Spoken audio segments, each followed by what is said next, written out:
Avant l'arrivée des talibans, nous avions filmé une de ces femmes afghanes. Kamar Gul, 22 ans. Son fait d'armes, avoir tué des talibans qui venaient d'abattre ses parents. Il était 1h du matin. Je dormais quand les talibans sont arrivés. Ils ont encerclé la maison. Ils ont défoncé la porte et sorti mes parents à l'extérieur. Alors j'ai pris la Kalachnikov et je leur ai tiré dessus. J'ai tué 2 talibans et blessé le 3e.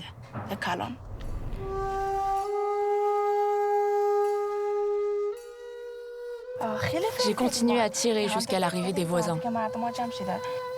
J'ai vidé 6 chargeurs.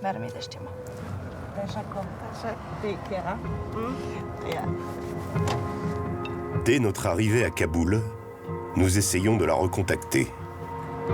Elle est devenue l'un des symboles de la résistance aux islamistes.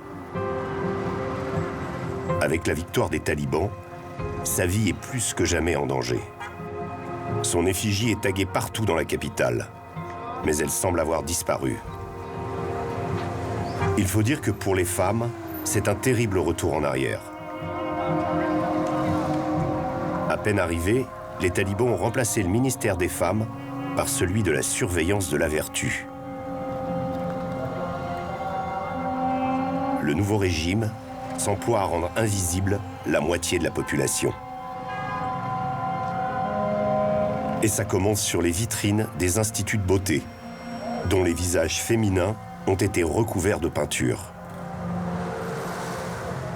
Même s'il n'était pas très progressiste, le pays formait depuis 20 ans des femmes médecins, journalistes, fonctionnaires.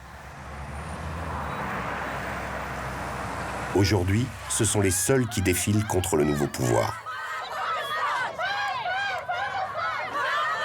Pour essayer d'éviter les problèmes, elles n'attaquent pas frontalement les nouveaux maîtres du pays, mais s'en prennent à leur allié, le Pakistan.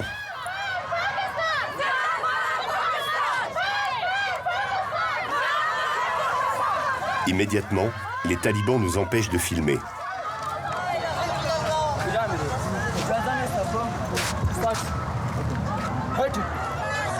Nous revenons en caméra discrète un peu plus tard, avec Véronique, la photojournaliste.